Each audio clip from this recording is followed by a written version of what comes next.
Hey, e-commerce friend. Today's episode is a replay of one of our most popular episodes. And even if you listen to it the first time, I encourage you to listen to it again because it's likely your business has evolved a lot since then and there might be something that's more relevant to you right now, or you might just hear it differently. So don't go away, listen through.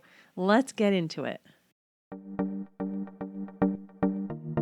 Welcome to the eCommerce Badassery podcast, the place for scrappy female entrepreneurs who want to learn actionable steps and strategies to grow the traffic, sales, and profit in your e-commerce business. I'm your host, Jessica Totillo-Coster, a 20-year retail veteran who spent 3 years as the only employee of a 7-figure online store. That shit was crazy. I know exactly how it feels to do all the things, and I'm sharing everything I learned the hard way so you don't have to. I may have started this business by accident, but supporting badass bosses like you lights me the fuck up, and I am so stoked to see you grow. Are you ready, babe? Let's roll. Welcome back to the eCommerce Badassery podcast. I'm your host, Jessica Totillo-Coster. If you're listening to this in real time, then we're just a few days away from the start of Q4, which means it's time to start getting your audience excited for what's to come. You'll also want to put some effort into growing your list between now and then so you can have fresh subscribers to send your offers to, because generally subscribers are most engaged with you in the first few months after they join your list. So October is a great time to focus on this. Let's start out with some list growth strategies, and then we'll hop into a few specific content ideas you can use in your own business. The first thing I would do is create some sort of freebie download related to your product that you can give away in exchange for someone's email address. And yes, you can use PDF freebies in your e-commerce business too. Creating an educational PDF makes it so much easier to promote your email list on social channels versus just telling them to sign up for the details of your sale, though I definitely recommend you do that too. And we'll talk more about the timing of that in just a moment. When you're thinking about what you're going to include in this freebie, remember that while you are still going to feature and try and sell your products, it's less about that and more about helping them solve a problem and getting them closer to the outcome they're looking for with your product. And my favorite way to do this is creating a freebie focused specifically around one problem, offering 5 or so ways to solve that problem, with at least one of them being your product specifically. You don't want every way in this list to be your product. Some of it you just want to be general advice, so it's more educational and helpful versus being super salesy. But you do want to feature your product. Let's go through some examples, and we'll start with my go-to CBD. Let's say your main marketing message is around getting better sleep. In that case, the pain point or problem you're solving will be about getting better sleep, but you'll also want to focus on why that's important to your customer. Is it because she's an entrepreneur and needs to have more focus in her business? Is it because she's a mom who wants more energy to play with her kids? Or maybe it's someone who just needs help winding down at the end of a stressful day. If you don't know who your ideal customer is, get your hands on the free resource library because there is a workbook in there to help you map all that out. I'll put a link to it in the show notes. So the title of your freebie would be something like 5 ways to get better sleep so that, and then the reason why they want better sleep. 5 ways to get better sleep so you can have more energy to play with your kids, as an example. Then you would provide some general get better sleep advice like put away the electronics 1 hour before bed, create a nighttime routine so your body knows it's time to go to sleep, get room darkening curtains, set the temperature to 68 degrees, and take 1 milliliter of our CBD. Now, because this is something that you are giving to them in exchange for their email, you'll need to flesh out each of these tips with some more detail. I would throw in some of your own stories or customer stories that the reader will be able to relate to. Make sure you back up your recommendations with research resources and statistics, and add in some lifestyle images that inspire emotion. Anything supplement or health related or anything that solves an obvious problem is pretty easy to figure out. But what if you sell a product that's more of a want versus a need, like clothing or accessories? My go-to there is definitely some sort of styling advice. I know sometimes it feels like you have a bunch of fashionistas in your audience and they already know all the things, but after spending so many years in that industry and as a personal stylist, I can tell you that is not the case at all. So you can create content around styling. I promise not everyone knows all the things. And even better is you can make it specific to the season. So focus on styling for fall or even the holidays. Teaching people how to mix and match the items in their closet is always a win, and then you can introduce them to some of your collection pieces that are must-haves for this season.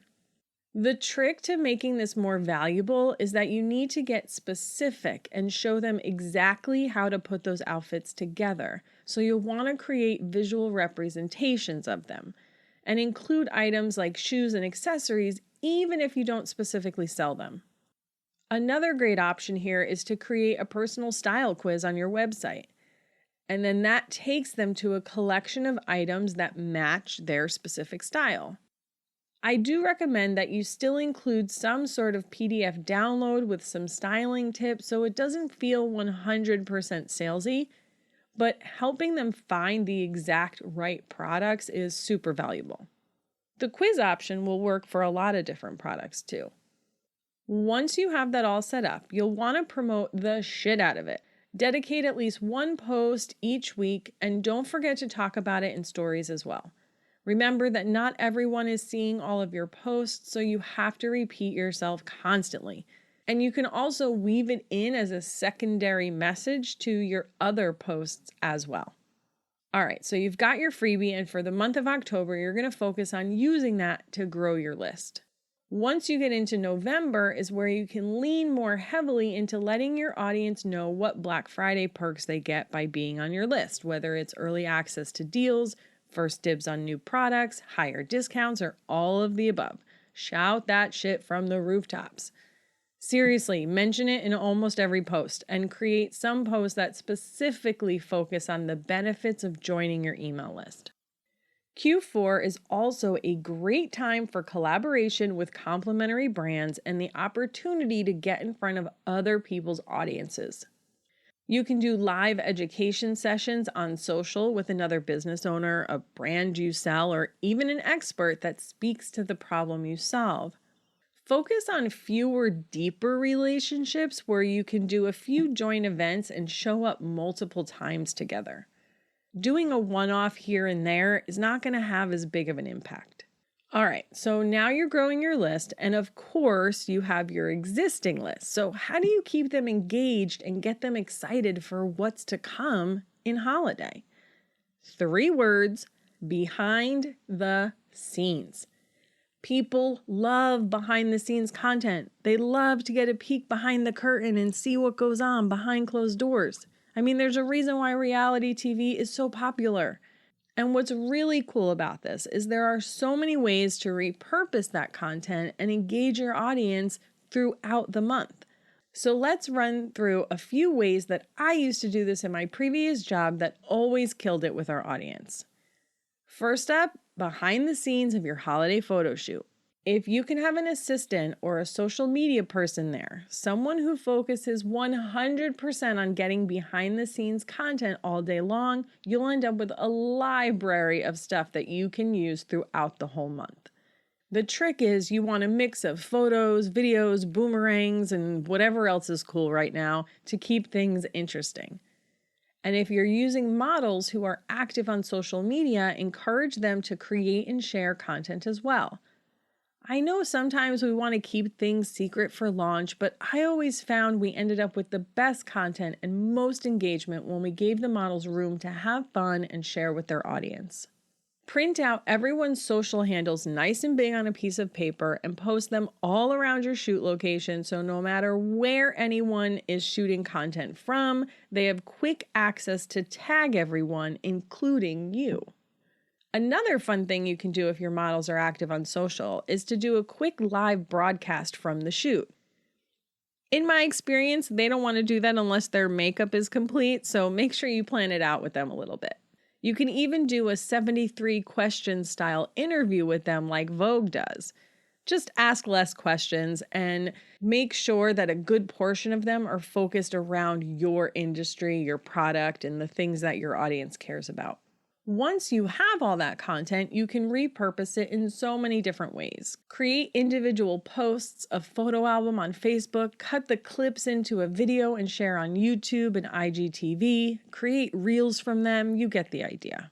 Next up, start showing behind the scenes and sneak peeks of your holiday collection. Anything from your seasonal mood board to you shopping for your holiday products. Share photos of your holiday collection without revealing the entire item. You can zoom in on some specific details, ask them to guess what it might be. You can even just share like the whole item, maybe things you're considering, and have them vote on colors or variations. You're really only limited by your imagination here. Just think about how can you bring them into your process and what would entice them to keep their eye out for what you're releasing later on. If you're a one-product store and don't really have seasonal specific content, then you can focus more on how you are using your product or how your product can help them in holiday specific time. So let's go back to the CBD example. Maybe you just switch up your messaging to talk about what you're up against right now and how your CBD regimen is helping you. Are you prepping for the holidays right now? Will you be traveling a lot? What are you going through right now that your audience probably is too? Or you can start future casting what it will be like once you do get closer to the holidays. If you're really stuck for ideas on how to relate it to holiday, then don't. Stick to things like packing your orders and using your product in your everyday life. Even if you shared it before, you can still share it again. My other favorite way to warm up and engage your audience for the holiday season is to reintroduce yourself and talk about why you're so passionate about what you do. I know you've already told the story a million times, but guess what? People don't remember. And the holidays are a great time to give your audience those warm and fuzzies. People vote with their dollars and you want them to vote for you. It's a great time to introduce your team as well. The goal here is to connect to your audience on a human level and remind them of who they're supporting when they spend their money with you. People buy from people and love to support small businesses, so get out there and show them. One last note before I go. While the holidays are a great time to celebrate and radiate positivity, it's okay to be vulnerable too. The other day I had a check-in call with a client, and when we first got on the call, she asked me, "How are you?" Like humans usually do when you greet each other. And my answer was, "I'm kind of grumpy, but I was excited for this call because I knew you would cheer me up." Seriously, I love my clients and get so much joy working with them. And her response was, "Thank you for being honest because I've been pretty grumpy the last 2 weeks too." I've said it before and I'll say it again. People just want to be seen and heard. They want to relate to others. So when in doubt, just connect with them in a human way. Now go forth and start creating some kick-ass content to get your audience excited about what's to come for holiday. Remember, it's about them and what they need, not you and your business. And that's a wrap for today, friend. See you on the flip side.